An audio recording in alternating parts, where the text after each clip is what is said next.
Olá, meu nome é Paul Washer e eu trabalho aqui na Hot Cry Missionary Society. E vocês sabem, desde o mês passado, acho que nós estamos passando tempos difíceis e muitas das coisas estão canceladas, paradas, muitas atividades fora, tipo a escola, a igreja. E eu estava pensando comigo mesmo, tudo isso, assim, as crianças em casa, talvez eu possa ajudar seus pais um pouco com o lar. Então eu decidi que eu iria sentar e talvez a gente trabalhe a respeito do livro de Provérbios juntos.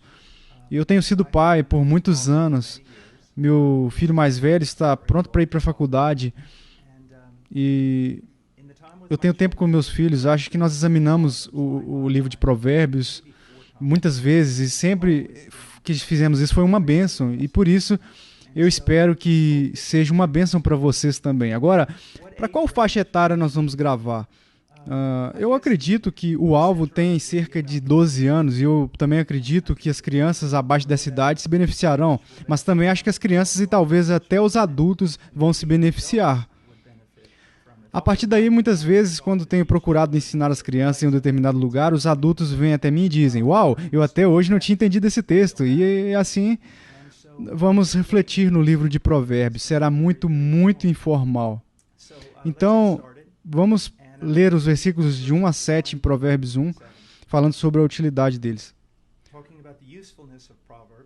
Provérbios de Salomão, filho de Davi, o rei de Israel, para aprender a sabedoria e o ensino para entender as palavras de inteligência, para obter o ensino do bom proceder, a justiça, o juízo e a equidade, para dar aos simples prudência e aos jovens conhecimento e bom siso. Ouça o sábio e cresça em prudência, e o instruído adquire habilidade para entender provérbios e parábolas, as palavras e enigmas dos sábios. O temor do Senhor é o princípio do saber, mas os loucos desprezam a sabedoria e o ensino. Vamos começar com o Senhor em oração. Pai, eu venho até o Senhor em nome do Teu Filho. E eu oro para que o Senhor nos ajude a simplesmente entender, aplicar e a viver essas palavras dos sábios, porque elas são inspiradas pelo Senhor em última análise. Elas vêm do Senhor.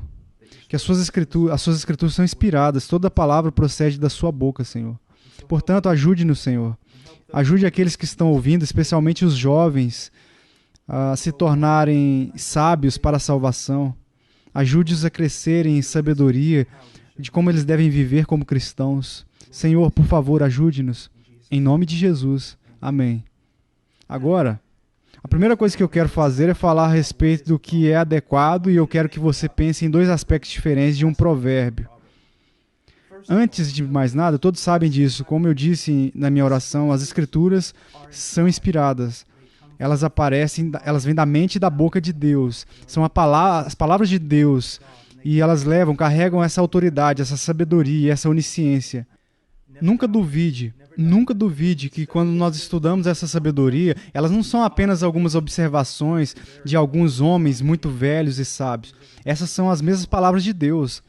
Ao mesmo tempo, olhando pelo lado humano do livro de Provérbios, quero que você pense sobre isso por um momento. Imagine um velho sentado em um banco por cerca de 100 anos. E antes dele, ele viu pessoas viverem suas vidas. E como ele estuda cada pessoa, ele começa a ver certos padrões. E ele começa a ver as certas consequências são resultados desses padrões que eles escolheram. E isso é algo que podemos ver no livro de Provérbios. Agora, muitas pessoas pegam um versículo isolado do livro de Provérbios e dizem: você sabe, eu faço isso e isso e eu nunca vou ficar doente, se eu fizer isso eu sempre serei rico, vou ser próspero. Não é isso que o livro pretende ensinar aqui. O que pretende aqui é isso aqui, ó, que existem princípios gerais de amor que podem ser reconhecidos se você apenas estudar eles. Que se você fizer certas coisas, geralmente vai existir certos resultados. Por exemplo, digamos que é um cara que ele anda sempre por aí murmurando e ele está sempre reclamando do fato de que ele apanha muito. Mas você descobre que o estilo de vida dele, ele é muito arrogante com as suas palavras, com seu jeito. Ele vai para lugares muito perigosos, ele é desobediente, onde nesses lugares há homens maus. E assim, você apenas olha para o padrão da vida deles e você diz, se você fizer isso e isso, você vai continuar apanhando.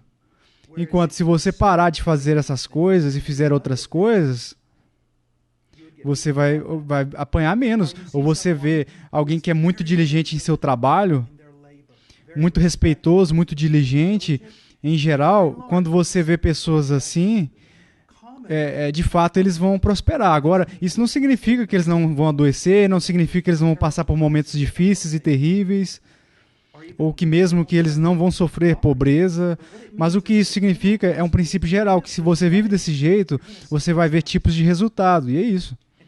Então, com o que nós estamos lidando? Estamos lidando apenas com sabedoria prática e geral, e regras gerais que têm resultados gerais. E aqui há algo sobre ser um cristão. Nós não seguimos a palavra de Deus apenas para nós sermos abençoados de alguma maneira. Entende?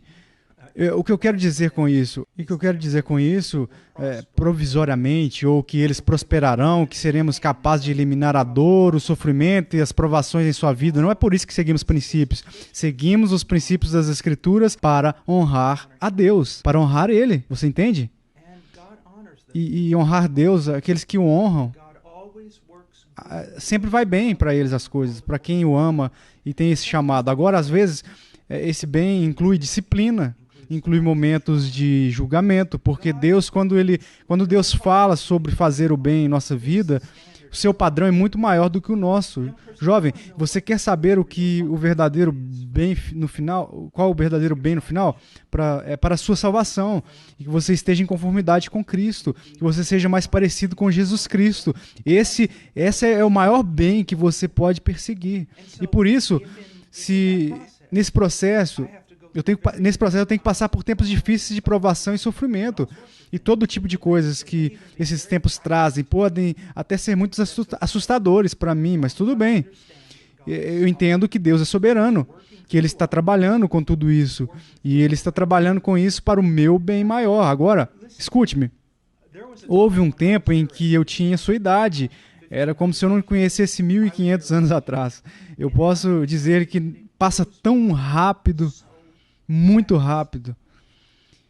E eu não me tornei cristão até os 21 anos, então eu, de fato, de verdade, você sabe, eu realmente não entendi como eu deveria viver à luz das Escrituras até alguns anos depois disso. Mas você está me ouvindo agora. Você tem a oportunidade de entender que este livro é a revelação da vontade de Deus para você. Através dele, você pode ter uma vida verdadeiramente abençoada. Agora, como vamos falar por partes, não é principalmente por causa dos princípios.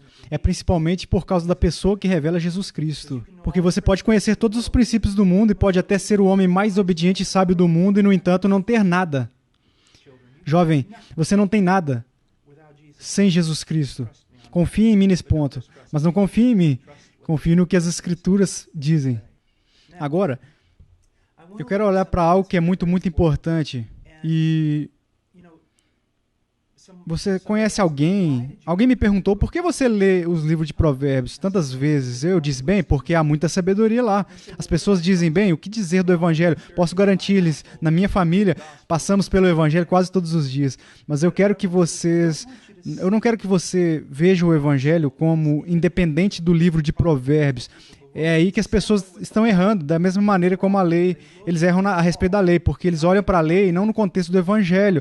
Eu quero que você veja tudo nas Escrituras no contexto da pessoa de Jesus Cristo e do Evangelho, porque é isso que tudo nós pretendemos revelar. Agora, deixe-me compartilhar algo com você. Qual é o objetivo da lei? Bem, eu quero que você mantenha em seu lugar o livro de Provérbios, mas eu quero que você vá por um momento para o livro de Romanos comigo. E nós vamos ver se eu consigo encontrar aqui. Eu tenho uma nova Bíblia, então não sei onde está tudo.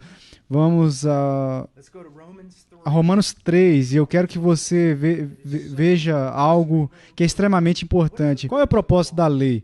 Muitas pessoas pensam que Quando eu falo com eles na rua sobre, você sabe, como você vai para o céu quando morrer? Eles pensam que vão automaticamente, enquanto tentam cumprir a lei ou tentam fazer o bem.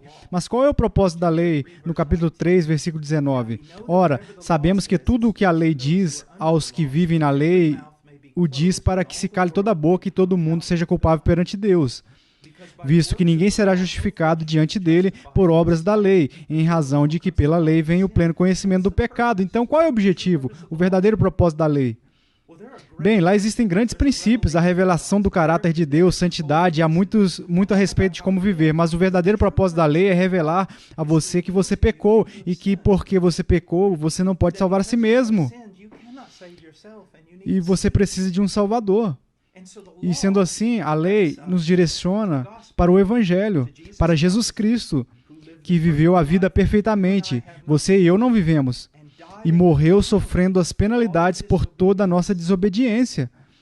Ao morrer, ele satisfez as exigências da justiça de Deus, que era, novamente, para mim e você.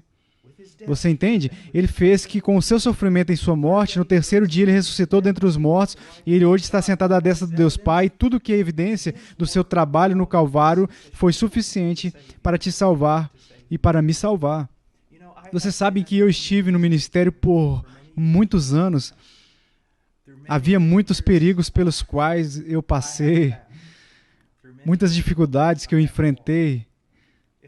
Mas se eu morresse agora, eu iria para o céu pelo mesmo motivo que você iria para lá, se você é cristão. Porque Jesus Cristo morreu por nossos pecados. Não temos nenhum mérito em seu trabalho, nada. É tudo Ele. Lembre-se disso, jovem. Há apenas um herói nesta história, e é o nosso irmão mais velho, nosso Senhor e Salvador Jesus Cristo, de modo que é uma revelação entre a lei e o Evangelho. Mas o que muitas pessoas não enxergam é que existe a relação quase idêntica entre Provérbios e o Evangelho. De que maneira? Quando você lê a lei, percebe que não a cumpriu, que você foi desobediente. Ao ler o livro de Provérbios, você percebe que você não foi sábio, você foi tolo. Você foi tolo de muitos jeitos, muitas maneiras pecaminosas. Você precisa daquele que é toda a sabedoria, Jesus Cristo, que também morreu por causa da sua tolice pecaminosa. Você entende? E depois amamos a lei, uma vez que confiamos em Cristo. A lei pode ser uma delícia se estamos tentando ganhar a nossa salvação, mantendo a lei. A lei é um capataz cruel que nós nunca vamos conseguir vencer. Mas se formos salvos por intermédio da fé em Jesus Cristo, nós podemos então olhar para a lei e encontrar sabedoria, porque nossa posição diante de Deus não se baseia mais na nossa performance, mas na performance de Cristo. Agora podemos voltar para a lei, podemos olhar para ela e, isso é realmente sábio, eu preciso aplicar isso na minha vida. Bem, com o livro de Provérbios é da mesma forma. O livro de Provérbios me ensina que eu fui um tolo desde o meu nascimento. E que mesmo hoje, que eu sou um homem mais velho em Cristo, eu ainda faço coisas tolas. Todo o pecado é tolice. É tolice. Mas veja, os provérbios me direcionam a Cristo, que é a própria sabedoria. Ele é a palavra de Deus, a revelação perfeita de Deus, o exemplo perfeito de tudo o que Deus é, porque Ele é Deus. Então, quando olhamos para o livro de Provérbios, você sabe, cada vez que olhamos para ele, você vai, uau, eu tenho sido um tolo, eu não tenho sido sábio. O que isso te ensina? Te ensina que você precisa de Cristo, você precisa de Cristo, você precisa de Cristo, você precisa de Cristo. Eu tenho visto em minha vida muitos que, eu suponho ser lares cristãos sinceros, eu diria onde, bem, eles pretendiam ser cristãos, mas tudo eram apenas princípios. Quero dizer todas as coisas, eu quero dizer princípios sobre criação dos filhos e princípios a respeito da família, sobre o casamento, princípios sobre o que os filhos devem fazer e como eles devem ser educados em casa e etc. E eu não estou dizendo necessariamente que esses princípios estão errados, mas todos esses princípios em Cristo são morte.